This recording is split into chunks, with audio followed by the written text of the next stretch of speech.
we are streaming. We are live now, Big Travie, on YouTube as well. Dueling it. I got you here, Instagram. I got you here, YouTube. Yeah. Instagram, YouTube, Instagram. I'm so confused. Yeah, We're live. We did it. We did it. We're doing it.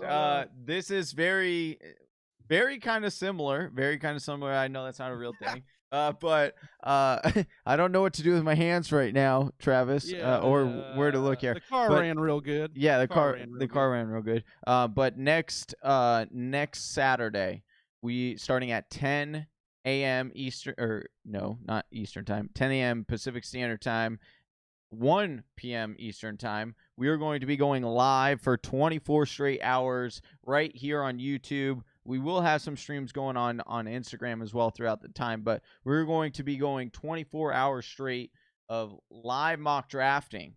It's going to be great. We have some awesome guests in the works right now. We have announced Smitty. Smitty will be on at 6 p.m. Pacific Standard Time. We'll be coming out with the whole list of when people are coming. Yeah, we'll get you the whole schedule this week. But yeah, as Johnny said, we've got Smitty from the Fantasy Football Show. You've seen him over on Instagram. We've got a couple more big names. We're excited to announce those. We'll get those out this week so you guys know. We've got a bunch of people we had last year, including the Saturday Morning Snap, Stepmom Lauren. We've got a bunch of other people that are coming on the show that you guys remember from last year. We've got people in on YouTube here. I want to give a shout out to Brandon S. Thanks for joining. He says, let's go. Give a shout out to a little rundown here of who we got in the live on Instagram here. We've got Tank. We've got Jay Blee, Eric Zubert. We've got Chris Note. We've got Eric Zubert saying, hey, boys, just want to say what's up. He's going to be mock drafting with Snap Podcast at 5 p.m. Eastern. Yeah, that's at the top. That's in 14 minutes. So you guys can hop off of our live when you're done here and head over to the Saturday Morning Snap. They've got really great content. They'll be mock drafting if you want to get your fix after this. We obviously wanted to come on here, talk about some news and notes. We've had a big week, opt-outs everywhere. We've had some other news and notes coming out. Before we do, we wanted to tell you guys about the mock draft marathon next week. That's next Saturday, as Johnny said, 10 a.m. Pacific Standard Time to 10 a.m. Pacific Standard Time on Sunday. So Saturday to Sunday, the 8th to the 9th, 24 straight hours of mock drafting. We know you're in quarantine. We know you're not doing anything. Come on by, see your boys, mock with us, get your mock on, have some drinks, have some fun, and have a good time. If you guys are getting ready to draft, we appreciate you guys. If you would get over to the fantasywhispers.com, download our draft kit. Guys, this is a hell of a deal. $15. We've got a draft kit just locked and loaded, rock and roll, ready to go. Whatever you want to say. Yeah, whatever you want to do. It's packed with stuff. Like, it's got risk assessors, we've got consistency charts, we've got player profiles. It's going to be updated constantly throughout the rest of this off season. And for however long we need to wait to get a season, we will be updating that accordingly. That's over at thefantasywhispers.com, and draft it today. Now, one more announcement before we jump into some of these news and notes. If you guys want in on our Whisper Nation Listener League, we've got 14 spots, and we filled 9 of them up, right, Johnny? 9 or 10? We've got 10. 10 spots filled up. We have 4 left. So we've got 4 spots left. You guys want these spots? You got to call us. 1-833-4FF-TALK.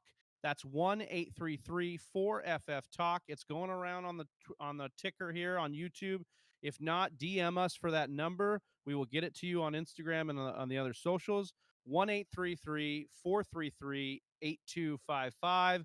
And you guys let us know why you deserve to be in the Listener League. We'll be giving away those final 4 spots on the mock draft marathon. So make sure you're tuning in to listen to that marathon and let us know. We've got Richard in the chat. Johnny, we'll start off with this question.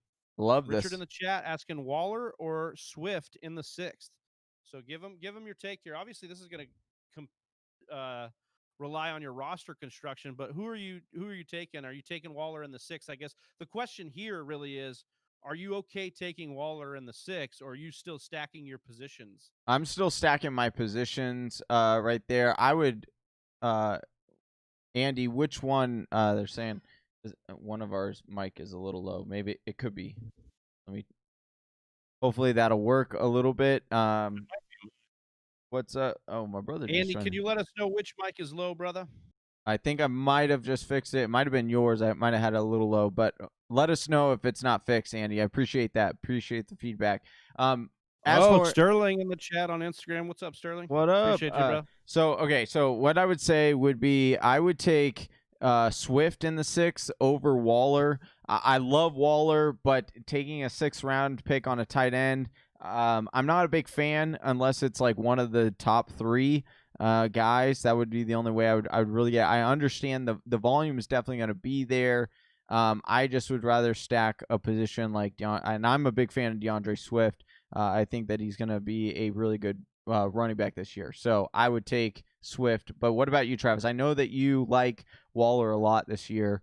I just feel more confident in picking tight ends late this year. Yeah, I think that's what it's come down to. Listen, we've done a lot of work, especially in the last couple of weeks. We talked about Saturday morning, the Snap Football Podcast.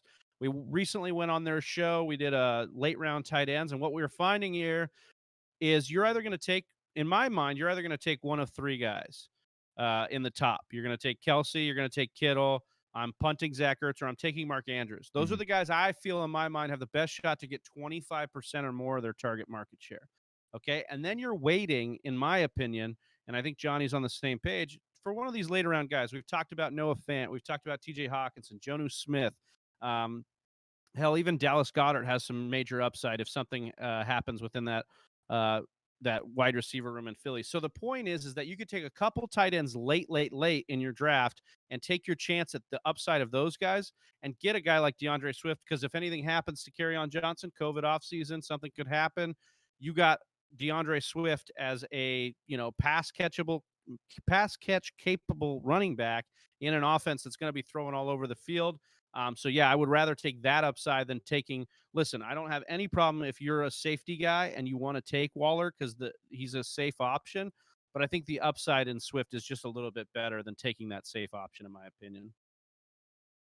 So Hector Mejia, before we jump into some of the news on the YouTube chat, says Sanders or Jacobs in a standard league scoring.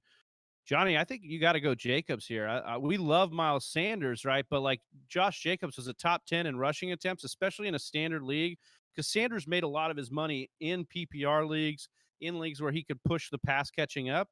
And I think Josh Jacobs is locked in as the focal point of this offense. And we've seen he's a really good rusher. Yeah, and I think that they'll expand the the receiving out of that backfield. I know that they've signed a couple of running backs over the offseason that and they have Lynn Bowden, who they drafted, but I'm not concerned that they are going to – I think that they will increase his catching, maybe not as much as I'd like to, but I'm still taking Josh Jacobs for sure because I know he's going to get around 300 touches this year.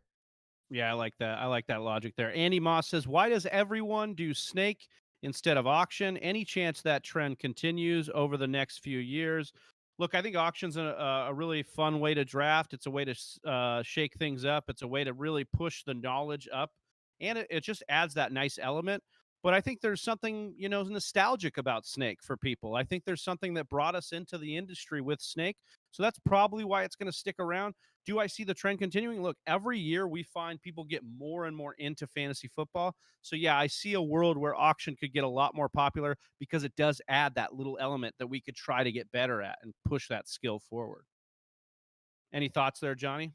I mean, I have a keeper auction league, and it's been fun. It's definitely different. The hardest thing about doing the auction is it's really hard to prepare for because after a few years you can certainly get data points on people in your league, but it's hard to get a gauge at exactly how much players are going to go for. So I tend to I do like playing in them. I just don't play in a lot of them just because of that.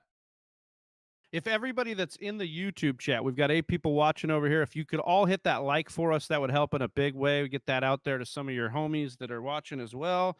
And then everybody that's over in our Instagram, if you guys wouldn't mind just subscribing to us over on YouTube. We need to get you all subscribed over there because we're pushing that mock draft marathon out. We want to see you guys over there helping us out, doing that over there. Let me just drop our first piece of news. I think the biggest headline here, before we get to some other questions. The biggest headline we saw this week was Damien Williams opting out, Johnny, which has just started the CEH hype train once again. We've talked about these waves of hype trains, right, Johnny? We've talked about, especially in seasons where we can have a preseason game or these training camps, you see players ADP spike into the air. CEH's ADP was already rising because he was drafted in the first round, because he was drafted to the Chiefs, because Andy Reid called him similar to Brian Westbrook, yeah. Brian Westbrook. Sorry about that. Because he called him similar but better. His thing was spiking there. His ADP was spiking there. But now with Damien Williams, the only true guy ahead of CEH, stopping him from touches, we now see a situation where CEH's ADP is probably going to spike. Do you feel comfortable? I know you were just on live with the Fantasy Football Show's Smitty talking about CEH. Can you drop a little bit of that knowledge here for us now? Yeah, I mean, I definitely am not a big fan of where people are saying to take him. They're saying now move him up to the 106 spot, and I just have a difficulty of putting him there. I went through my rankings again, and I have him as my RB9, and that was giving him a pretty nice workload. Listen, I understand how good he is. You don't have to convince me that he's a good football player and that he's going to be very good in this league. I totally agree. For Andy Reid to say that he is better than Brian Westbrook, that is great, but we also need to pump the brakes a little bit and understand that even Brian Westbrook took time in this league before he was the beast running back that we thought he was going to be. And we also have to look at what history is telling us, and that is that over the last 10 years, Travis, there's only been 5 running backs that have been top 6 running backs their rookie season. And 2 of those running backs were Zeke and Saquon, and you took them, right where in theory you would take CEH right now. And those 2 actually, they returned a great value for you. But the other 3 were taken in the 3rd round or undrafted, so they didn't have the risk. I just think that with CEH, if you're taking him that high, he has to be what you're expecting, or else you're going to be disappointed. And so for me, I would rather just go with, Derrick Henry or Kenyon Drake or Josh Jacobs, guys that I know exactly what's going to happen. Because I don't know that Daryl Williams isn't going to come in and be the goal line back. He's 6 feet. He's 6 foot nothing, 225 pounds. Like, he's a bulldozer, where CEH is only 206 soaking wet. So if you take away the touchdown upside for CEH, all of a sudden a lot of people are going to be panicking, because that's what is so enticing for CEH. What's up? Oh, Smitty joining. Smitty. Yeah, saying see you boys next Saturday, Smitty. We will see you there. We're excited for that. Oops. Oh, did you just end it? No, I didn't end it. Oh, okay. Oh. I don't end nothing. But right. Yeah, I think your point on that is you want to have some hesitancy for sure, because there's some situations going on that could, especially with a COVID offseason, you just don't know if these rookies are getting the reps that they need to make it in the system. I will say this, though. We've seen this story before when Reid does get a guy he likes, and right off the bat, we saw it with Kareem Hunt, who led the league in rushing as a rookie. Now, I don't want to say the exception is the rule here, because that is a once in a generation type thing, but that's the situation we could be looking at. And I think that's why the hype is so big. Am I taking CEH in the first round? No. Am I taking him in the middle of the second? I think that's a situation that we're going to end up seeing by the end of this. I think he rises to about the middle of the second, end of the second. I think you're I think you're great there. If you get him there, that's a value. But right now he's at the end of, or the middle to the end. But I don't think the ADP is quite caught up yet, because the new is so fresh. I don't know that but if you can certainly get him midway through the second, that's a steal. I would do that. If he is your second RB, or if you're at the turn and he's still available, I have no issues with that. Andy Moss had thoughts on DeAndre Washington's value now. Not many are talking about what are your expectations. Now, they did sign DeAndre Washington from the now Las Vegas Raiders during the offseason. And what I will say is that Sleeper did come out, and they do expect him to be the RB2, but Travis, don't. Again, it's very similar. This is a complex offense, and if you're looking for a guy to come in, I think that it's either going to be Darwin Thompson or Daryl Williams is going to be the second RB there. At the end of the day, I don't think a new guy coming in and is going to be the RB2. I mean, Big Daryl was a guy they liked last year that filled in pretty admirably in stints, and I remember he was a high waiver wire there for a little bit there. So we'll have to see how this one plays out. We'll see what Andy starts to say if and when we start getting more training camp news rolling in, and when these teams are actually able to get together and do some practices. We'll know a lot more, especially with Damien Williams opting out. So that was one of the bigger news. As we'll move on to our next bit of news here that I wanted to talk about. And that is Tampa Bay running back Keyshawn Vaughn expected to back up running back Ronald Jones. This was about a couple days ago. And then, Johnny, the bigger news here was that Tampa Bay went out and signed Lashawn Mccoy to a veteran deal here. So, Johnny, talk to me through this, because we were just on the show. I had just picked Ronald Jones as my a potential league winner that you can get later in rounds that could break out for you just because of the offense he's on, because of the fact that he's a couple years into it, because of the fact that we've seen BA not play rookies. So Keyshawn Vaughn could have a longer path to success. But then Lashawn McCoy is essentially what BA did with your Arizona Cardinals. He went out and signed Chris Johnson. So now he's trying to do that here with Lashawn McCoy. Are you fading Ronald Jones a little bit more now and interested in a late round stash of Lashawn McCoy? Yeah, I mean, at first I was a little bit cautious, right? Like I didn't think Lashawn McCoy. I mean, I won't lie to Whisper Nation. I immediately went and picked him up in Dynasty because I'm looking for an RB2 that I can, put on my bench. So definitely picked him up there. But then I wasn't really thinking that anything would come of it. But then, as I started to dig a little bit on Twitter, JJ Zacharyson had a pretty interesting tweet where he did compare the two. He did take what BA did in 2015 with Chris Johnson, and it was a very identical situation. You pair that with what Lashawn McCoy said on why he signed with the Bucs. He said he talked to Tom Brady, he talked to Gronk and said, let's go get a ring, guys. Like, so it does sound like they plan on using him. And let's be honest, BA's major thing that you have to be able to do in his offense, if you can't do it, you're not on the field, that is pass protection. And we know that that's at least something that Lashawn McCoy is really, really good at. So for me, I think this is great for Ronald Jones, because I think Ronald Jones now he was starting to get real high up in drafts as ADP. I think this is going to help it cool off a little bit. And I'm actually interested in grabbing both Ronald Jones and Lashawn McCoy. As long as his ADP stays past the 10th round, I'm cool with grabbing both of those and just saying, all right, I think one of these two guys is going to take this backfield. Well, and I love it because you hedge your bet a little bit. Look, the bottom line is we know this. BA wants you to pass protect, but so does Tom Brady. And we knew that there was going to be some issues in the right tackle position on this line. That was the one question mark on the offensive line for the Tampa Bay Buccaneers. But we knew if that was going to be the question, well, who would they bring in for Brady? This kind of reminds me of like Danny Woodhead with Brady or Danny Woodhead with Phillip Rivers, where they just brought in a guy they trusted for him to not only pass block, but now we're talking about your pass catching abilities, especially in that BA offense. So we've got this situation here where you're good at pass blocking. You can catch a lot of balls out of the backfield, but let's not doubt the fact here, or let's not forget the fact here that Lashawn McCoy is older.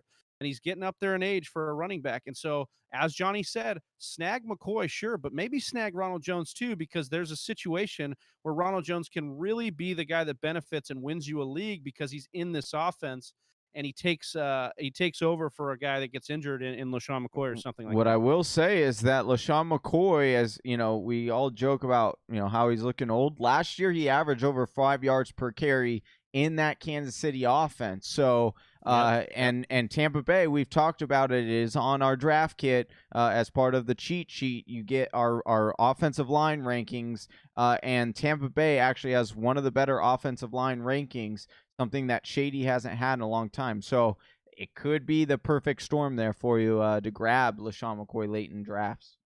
Speaking of shady, we've got a few guys that are injury prone that have just been cleared. I'm going to write off this list here.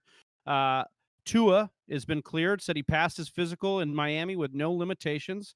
That's what Brian Flores said. We have Darius Geiss, Evan Ingram, Brian Edwards, and Bryce Love, speaking of Washington, all cleared for contact here. So we've got a situation now. First of all, that Washington one just cracks me up, man. We've got so many running backs over I there. know, and it's like becoming like San Francisco Jr. over there.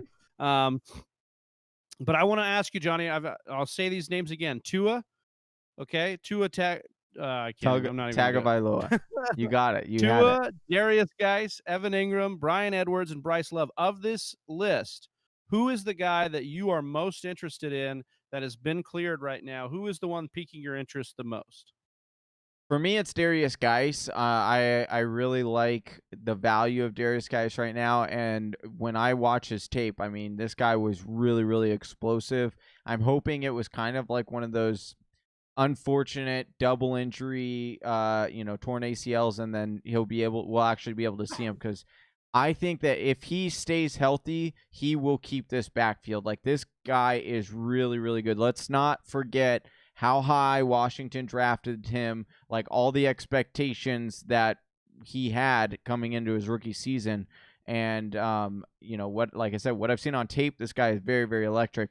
But I will say a second, and a close second, is Evan Ingram. It's unfortunate his draft value is where it is. I don't like taking, tight ends there, and Will Fuller's in that same round. That and Evan then Ingram. him being announced healthy is only going to probably drive that up. Yeah, so I love Evan Ingram's talent. I think that he has the potential. And he's got league-winning upside. Oh, he's for got sure. league-winning upside, but I do agree with you that, like, maybe Will Fuller's the right pick right there, because that is also league-winning upside there. So, yeah, that's I would probably tend to agree with that. I want to answer one of the questions from the YouTube chat here. Hector Mejia says, DK Metcalf or Terry McLaurin in a standard league. Johnny, I'm going to let you answer this. DK Metcalf we recently did who would be a dark horse for you to be wide receiver 1 at the end of the year. For me, DK Metcalf was a dark horse there. But Terry McLaurin was your bromance this year at the wide receiver position. So you've got a love for both of these guys. When it comes down to it, at the end of the day, in a standard league, remember, this is not a PPR. Who are you taking here? So in a standard league, I would go with I love DK. I love the whole entire draft class last year of wide receivers. It was really fun to watch. But if it comes down to these two, I would go with Terry McLaurin, and there are two reasons. One is, not the best argument. I'll give it. I'll say that now, but it is something that you need to be aware of, Whisper Nation. But I have a feeling that AB ultimately lands in Seattle, and so I think that will take away from DK Metcalf's upside. Now, even with that possibly not happening, let's say it doesn't happen, like saying from today, who would you take if the draft were today? I think I would still take Terry McLaurin, and I'll tell you why. I just think the upsides there a little bit more. This guy really showed elite talent. Like, he runs all the routes really well. He's got a really good rapport with his quarterback. And then check this out. Talk about another guy who was cleared that we didn't talk about is Alex Smith. And now, and they're saying, rumors are that he's looking pretty good right now from what they're seeing. So if Alex Smith ends up being the day one starter miraculously, I don't know, it would probably take quite a lot. But let's say he is, like, I have a lot of confidence that Alex Smith can get the ball to Terry McLaurin, and Terry McLaurin could truly be a wide receiver 1. I think it just shows you, like, Terry McLaurin is probably okay regardless of what happens at quarterback. Yeah. Because they also have Kyle Allen there, who was very productive with DJ Moore. Yeah. So you've got situations where even if Haskins can't get it done, they bring in other guys. There's a situation where McLaurin can get it done. Look, and McLaurin is set up to be the one and the only guy in this offense where DK is going to have to, fight for targets with Tyler Lockett as well in some games. And so I think, especially if Seattle is able to do what they really, really want to do, which is run the football first, Whereas Washington is going to be down in a lot of games, Johnny. They're going to be throwing the ball all over the Yeah. place. They're going to be up That's there in another good attempt. point. So Yeah, that's another good I point. think McLaurin's the right answer there for you. Hector Mejia as DK Metcalf or Terry McLaurin. 14 people watching in YouTube. Want to shout you guys all out. Thank you so Appreciate much you for guys. joining us. If you guys could smash that like button for us, that would help us so much. We would appreciate it. If you're liking the content you're getting here, let us know. Richard comes in with one more question here. Mikkel Hartman or Jalen Rieger in full point Ooh, see, PPR? this is a good Johnny, this is Woo! a good question for you because you have a lot of love for Mikkel Hartman. I'm going to give this one to Jalen Rieger, and that's only for the fact that, once again, Jalen Rieger has just a couple things in his way to be the number one in this offense. We know that that's what Philly wants him to be eventually. Mikkel Hartman has quite a bit of mouths in that Kansas City locker room to get ahead of, to be fed. So for me, I'm going to take Jalen Rieger here. Do you have any difference there? Anything you want to add to that? I actually agree with you. I would much rather have Rieger. Oh, hold on a second. Yeah, What? I know it's a shocker. Oh, but hold on. Somebody take a picture here. Somebody record this. We've got to get a clip. Hey, of we're this. we're live on both, so it's okay. It's on the record books. But yeah, for me, like you said, Rieger has the clear path to be the wide receiver one here. I love Mikkel Hartman, and if there's a way where you can get both of them on your team, I highly suggest it. But like you said, it's going to take an injury in order for Mikkel to see the field consistently enough to where you're going to say, yeah, I would want him over Rieger. I understand what we say about rookie wide receivers and things like that, but we've seen what wide receivers do with Carson Wentz coming off the street. Like, he will get the ball to you if you can get open, and they're gonna do that. They're gonna scheme. They're gonna get this guy the ball because he is electric. So yeah, Rieger for me. All right, Johnny. So part of the situation with Seattle last year that was nice, you could target fantasy defenses. You could target against their defense for fantasy purposes. You could also make a case that Russell Wilson might be in a year where he'd throw a little bit more because they did lose Jadeveon Clowney. They're likely not to re-sign him there, but they did make a deal for Jamal Adams we saw last week. So Johnny, anything here changing your opinion of the Seahawks defense as it relates to fantasy? Anything kind of in the works with that? Or is the Jamal Adams trade just a blockbuster as far as NFL headlines, and you're kind of staying the course on fantasy football? I like their defense. I think that they're definitely a defense if you're waiting later on. I mean, Pete Carroll knows how to coach a defense. So even last year, their defense ended up being a pretty good defense for you, even though they didn't have a really bomb safety. So you add Jamal Adams to that. I do like them as a defense this year for sure. And we've got a really good banter going back here between Andy and my ball Zach Ertz. We were talking about Daryl Williams. I know we talked about this earlier in the show, but I just wanted my ball Zach Ertz is saying Daryl Williams knows the system, produced in the system, and is bigger. And he's saying that Washington's contract is only $137,000 guaranteed. He's a camp body. And Andy is over here saying he's bigger and he knows the system, but he hasn't produced. He's been trash. And I would disagree. Daryl Williams in weeks 3 and 4 was the RB14 and the RB12 in a PPR league. And he also had another RB2 performance as well later on in the season. So he can produce in this system. We just don't know for sure that he will be the RB2. I'm banking on that. I think that's what it'll be, but who knows with that. So just want to touch on that. We appreciate everyone that's watching. Yeah, everybody over on Instagram, make sure you're subscribed to us over on the YouTube channel so you can get with us on these mock drafts that we're doing. We're also doing the mock draft marathon next Saturday, as I said, and we're doing these lives starting every week now, going towards the regular season. We'll be getting on here and going through some of the news and notes, keeping you guys up to date, doing what we can to help you guys out this fantasy football season. As I said at the top of the show, if you guys are in here, if you guys want to talk a little bit, so we have Walker bat. Yeah, Walker came in, asked Trav thoughts on CEH, or did we already talk about it? Yeah, we talked a little bit. The bottom line is, if he can get to the second round in your drafts, I'm okay taking him there. If he's going to be in the first round, I just don't know with this offseason if there's enough there to take your risk on him. I understand Kareem Hunt and the recency bias here you would have with Kareem Hunt being there and doing the same thing as a rookie.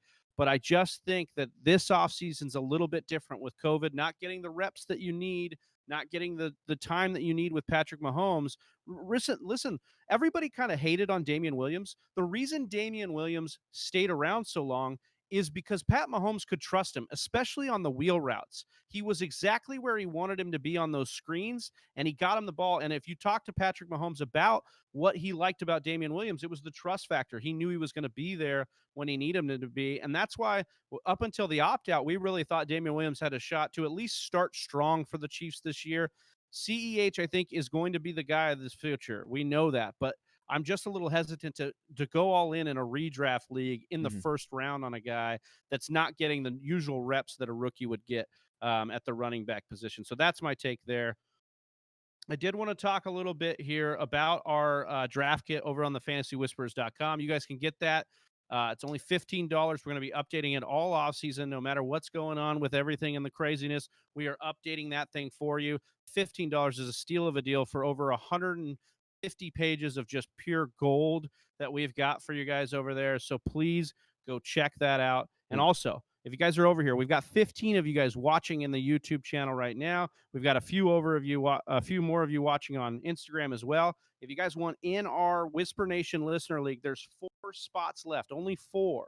And you guys can get those spots by calling into our hotline. It's on the ticker on YouTube. It's also 1-833-4FF-TALK, 1-833-4FF-TALK. That's 1-833-433-8255. You guys are able to go ahead and call us there, give us your case, why you should be in the Listener League, and try and win that trophy. We got Lindsay D with the trophy right now, just stunting on fools with the swag, letting us know she took it down last year. Yeah, she's already prepared, dude. She already got our draft kit because we know who buys it, and she's already got it. She's already diving in. She's getting fully prepared to completely defend that ship. He wants to keep that trophy. Speaking of the draft kit, Johnny, one of the things we do in there is the risk assessor. We give you a risk and upside metric for each player, or at least the top 200. And one of those guys that came up on the riskier end was Sony Michelle. And the recent news this week, Johnny, was that Sony Michelle is uncertain for the start of football activities. And it's funny because now we've got some of that Damien Harris hype queuing up for a lot of people. So what are your thoughts here? Do you actually like Damien Harris as a breakout guy this year? Or are you kind of going with old sweet feet James White as a guy that you maybe would trust a little bit more? I know that, who was it? Jason Moore of the Fantasy Footballers actually said this makes him like Rex Burkhead a little bit more. And I think with the COVID offseason, you could make that case. So, Johnny, what's your take with the recent Sony Michelle news and this Patriots backfield? I might just be staying away from this in general, Travis. Don't get me wrong. This position is going to be very, very valuable, whoever gets it. Rex Burkhead is a very nice bet. Listen, we know how much Bill Belichick really likes Rex Burkhead. The unfortunate thing is he can't stay healthy either. So, I like to pick up the cheapest pieces when it comes to this if I do want to invest in this backfield. And so if Rex Burkhead is, going 10 rounds plus, then sure, I'll grab Rex Burkhead. I'm not sure if I'm sold yet on James White, just because I know that Cam did a lot with CMC and made CMC such an elite pass catcher, right? But before CMC was there wasn't very much in the pass catching ability from any of the running backs. So you didn't really see it much in Carolina. Now, was that because of the system and nobody could really do it? I don't know, because, they had some pretty good. I tend to think so. I do, because only because Norv Turner is known for using his backs as receivers and that one guy. And so is Josh McDaniels. We've seen before, even before, and Bill Belichick's offense, we've seen before, even before James White, like Danny Woodhead and some of these guys that would come in and like catch balls out of the backfield consistently. I get what you're saying, though, because we've seen the studies. scrambling quarterbacks tend to not have a check down as their running back, but tend to run the ball instead. So it will be that balance between the two. But James White is such a focal point and has been such a staple for this offense. It's hard for me to see them move away. It's kind of the same reason why it's hard for me to fade Julian Edelman so much, even though Cam hasn't technically had that much consistent play with slot receivers, because these guys are just so ingrained in the offense. I guess there's going to be that give and take. And I just think based on the value where White's going, I think he's getting slept on a lot. And I think you could just snag a piece of this backfield and kind of hope for the best. I mean, I don't mind if you do that. I just have concerns because I think with, the COVID offseason, they are probably going to tailor this more around. And I mean, we've seen it with Bill Belichick before and his other quarterbacks. They more so tailor the offense around the quarterback, more so than the quarterback around their offense that they run. So if Cam Newton comes in and he's like, yo, I would rather, spread it out if I can, if I need to run, I'll just run. Or if I need a check down. That's true. But I don't, and I don't know. They're going to maximize the talent regardless of who that is. Exactly. They're not going to. Yeah, that's a great point. So we got Jay Blay 92 over Jacob, our number one fan over in the Instagram chat, saying Harris is my pick in the backfield. You can get him late still. I think that's a great point. Like just snag him late and you get a chance at the upside. I'm totally fine with that. Alex totally Strofe, what up, buddy? Alex has joined us in the Instagram chat. Oh. Alex, this big announcement here. Alex is one of our guest hosts for the Mock Draft Marathon next Saturday. He will be in those late night hours. You'll be able to catch him. A lot of fun last year. Did midnight to 4 a.m. Pacific Standard Time, and boy, did he rock that with trooper. us. He was a trooper. So much fun. Yeah, he really brought the energy late. So make sure you guys are checking us out next week on YouTube. And Alex is also in our Whisper Nation listener, and he better bring it because he was talking some trash towards me. So yeah, he was. Hey, he better make sure he gets the Fantasy Whispers draft kit, or else he won't know my secrets. He won't know what's coming, and I'm gonna dominate him. All right, we've got a great question over here, Johnny, in the YouTube chat from Richard. It says, does Mike McCarthy use Tony Pollard and Zeke as he did with James Starks and Eddie Lacy in Green Bay? And I just want to bring this up because James Starks was a situation where Eddie Lacy could not really stay on the field healthy. He had some ankle issues. He had some other things going on. And so I think Mike McCarthy did end up especially towards the end of his career, being a guy that favored having a committee because he was worried about health. We were always an injury-plagued Packers squad. So I think it's a little bit different with Zeke because we've seen Zeke be durable, and they have paid him so much money, way more money than the Packers ever paid Eddie Lacy. So I don't think that you have to worry too much about Tony Pollard eating into any of Zeke's value while Zeke is healthy or on the field. But I do love Tony Pollard as one of the most secure handcuffs in the league right now at the fantasy football position. So that would be my take on the Tony Pollard Eddie Lacy thing. Yeah, I mean, talking about one of the running backs that in their rookie year, we were talking about CEH and whether he could be a top 6. One of the running backs that just missed that was Eddie Lacy. He finished as an RB7 his rookie year, and that was under Mike McCarthy. So I think Zeke is going to have a monster year. We have him as our number 1 overall running back projected. Now our opinions might differ off of that a little bit, but according to your stats on our draft kit, that's who we have at number 1. So definitely like Ezekiel Elliott a lot this year.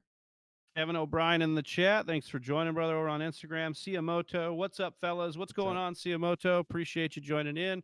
Appreciate everybody over on YouTube as well. 15 of you guys watching right now, but still only 9 likes. Jump us up on those likes. Get us smash that like button for us. We'd appreciate it. Really, that. really helps our channel grow. It does help that grow, so appreciate that. So we've talked about Tom Telesco, the Chargers GM, has expressed excitement for Tyrod Taylor entering the front runner as the starter for the Chargers. I think this is kind of what we assumed would be the case. Herbert was going to be a guy that was their project. He's their first round pick, but maybe not forced on the field this year. Last time we saw Tyrod Taylor, he got beat out by Baker Mayfield after an injury to Tyrod Taylor. in Cleveland. So now Tyrod Taylor has another shot to be a starter here, Johnny. What does that mean for the Chargers?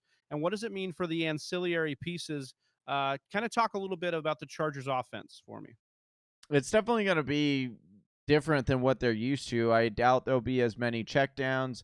I think Tyrod does have the ability to be a quarterback that gets us our fantasy points. I think a lot of people are downgrading this offense. Now, it will be interesting to see how much playing time. Travis, do you have any indication on what you think his number of games he's going to play or be the starter?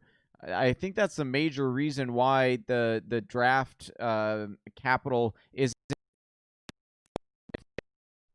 for a guy like Keenan Allen and Mike Williams.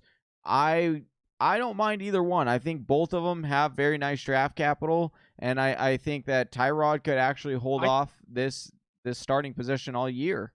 I think Tyrod's got a couple things working for him. Anthony Lynn, he used to play for Anthony Lynn who was a coach over in Buffalo when his time was in Buffalo. So he's got that going for him where he knows him.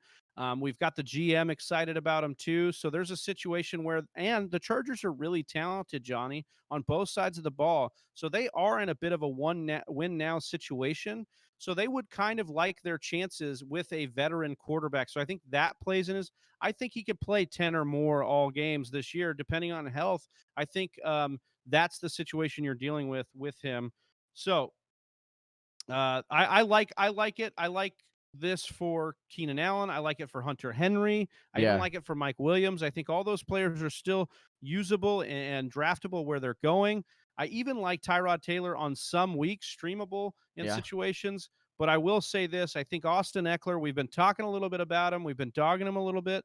If Austin Eckler can slip to the late second round, early third, there might be a situation where we might have been a little bit too low on Austin Eckler, but he's just going in a spot right now where it's hard for me to take him over one of these number one wide receivers that I'm looking at in that second round. So that's my take on the Chargers offense here. I did want to talk about over in the Instagram chat. Ciamoto says, long time, boys. I'm currently on the trails getting a workout in. Oh, nice, dude. Nice. Get it up. He says, your draft strategy, has it been affected a little bit more now this year? Which players are more likely to put themselves in risky situations is what he's wondering. Do you look at that when you go to draft players? Like CMC or like Ezekiel Elliott? Yeah, exactly. Like anybody on the Cowboys who's hosting big old parties. Right. But I would say for me, it's not really a huge concern of mine. The bigger concern here is that my thing is like we're watching this happen on all teams. We're watching this pop off in all areas. And so I think there's kind of an even playing field in that situation. As long as the NFL chooses to not use a bubble, we're going to be seeing this situation where you're just not really going to know or be able to predict this at all. Mm-hmm. So I would just say, here's the thing. Talk with your guys' league. Talk to them about extending the rosters out this year. Talk to them about seeing about an COVID IR spot that you could get for your team or leagues this year. Those are my things that I'm trying to preach to Whisper Nation this year about, just making sure your league is prepared to play this season as a league that gives everybody in the league the best opportunity to navigate these crazy times that we're in. I would just talk it over with your league. Me and Johnny are actually having a league in our league of record, the only league that matters. We're having a big meeting tonight with everybody on a Zoom call, talking about our, our hypotheticals and what could go on this season and what we need to do there. So that's kind of where we're at. So thanks for the question, Ciamoto. That was great. Alex Caruso joining us on the Instagram chat. Appreciate that. He says, at this point, are you taking Hollywood Brown or Keenan Allen, Johnny, in your redraft leagues? I'm taking Keenan Allen. He's still a wide receiver one for me. Marquise Brown, I still have my concerns with him. He definitely has the upside, but let's not get too cute. And I think at that point you're trying to get too cute. I love the upside of Marquise Brown. I think in a couple of years he will be one of these guys that we're talking in the second or third round as, a high upside wide receiver one, or late round wide receiver one. But this year I am still taking Keenan Allen. This guy is such a good wide receiver, and who knows, Tyrod Taylor produced. I said this on a show on our last week's show. Tyrod Taylor produced a top 5 wide receiver in Sammy Watkins. So we can't forget that he's done this before. Just because it's Tyrod, like we can't just throw that out. So I would still go with Keenan Allen. We already see, like, he's already fired up. You don't think that Keenan Allen wants to show people that he can really be a top wide receiver and that people are disrespecting him? I think that's totally likely to happen. So definitely give me Keenan Allen for sure. So over in the YouTube chat, Johnny, we've got Ronan W asking, what do you think of Jonathan Taylor in my keeper league?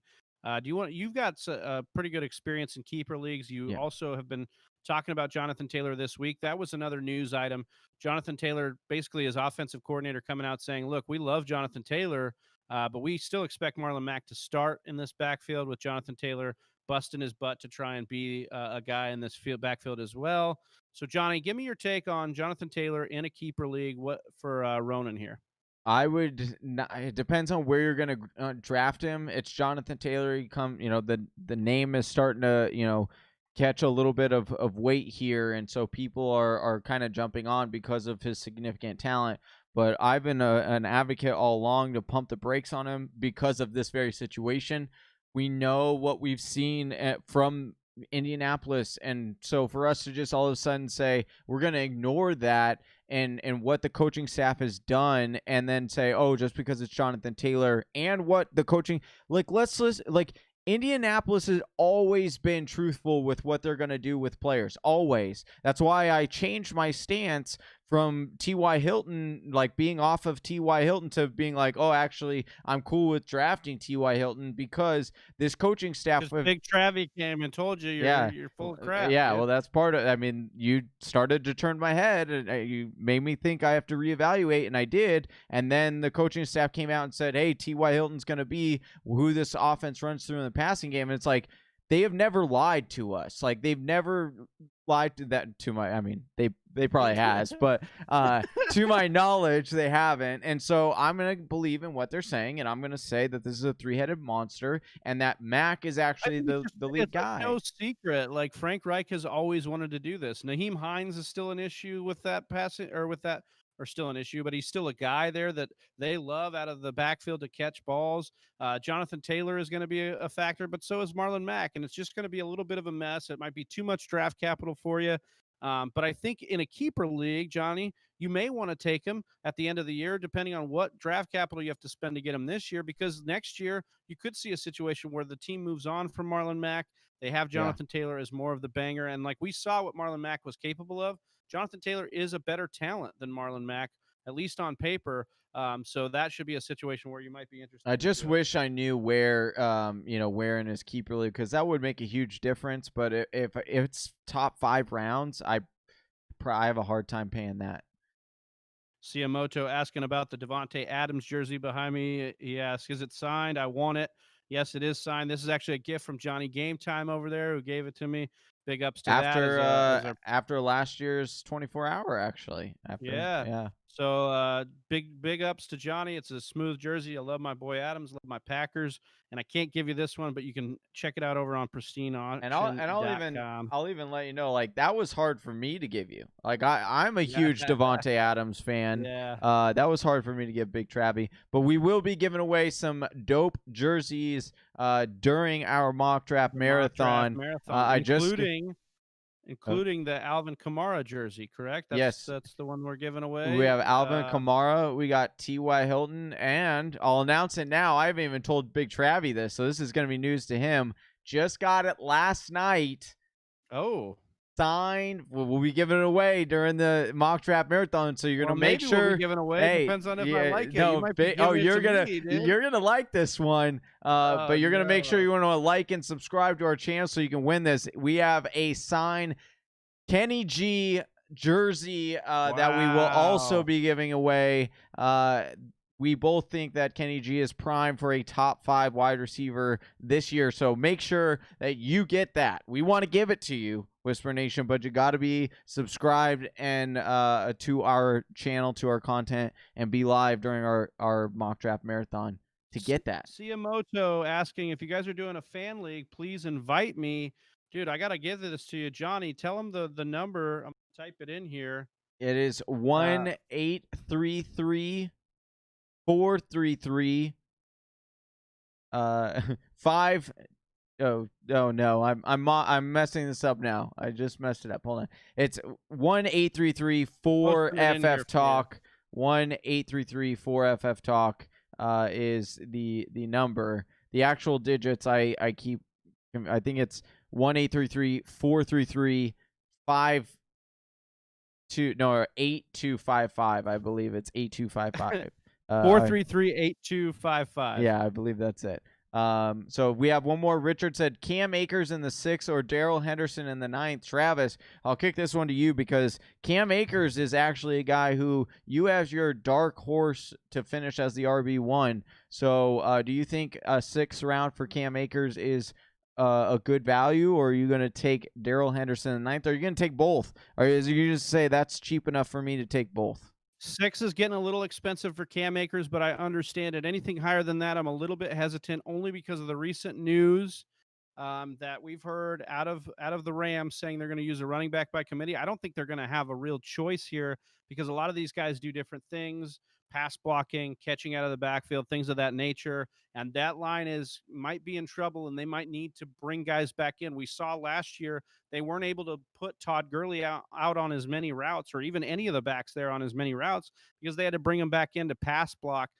So that's a situation to monitor, is that offensive line. Who knows how it could shake out with this COVID offseason. I find myself more and more not really investing in the backfield as much, maybe taking a different backfield approach, but there is upside in taking Cam Akers, so I understand the allure there. It really just depends on your roster construction and what you've got going on there, Johnny. I think that we've ran through everything, most of our news and notes here. I think that we had a great time. Johnny, you got anything else you want to highlight here? Or? Nope. Today is the second game for the Phoenix Suns in the playoffs, so I'm excited for that. I know they're not actually in the playoffs, but for me, it's like the playoffs. So let me be, okay? So I'm excited and looking forward to watching that. But that's all I got left for myself, Travis. You got anything going on?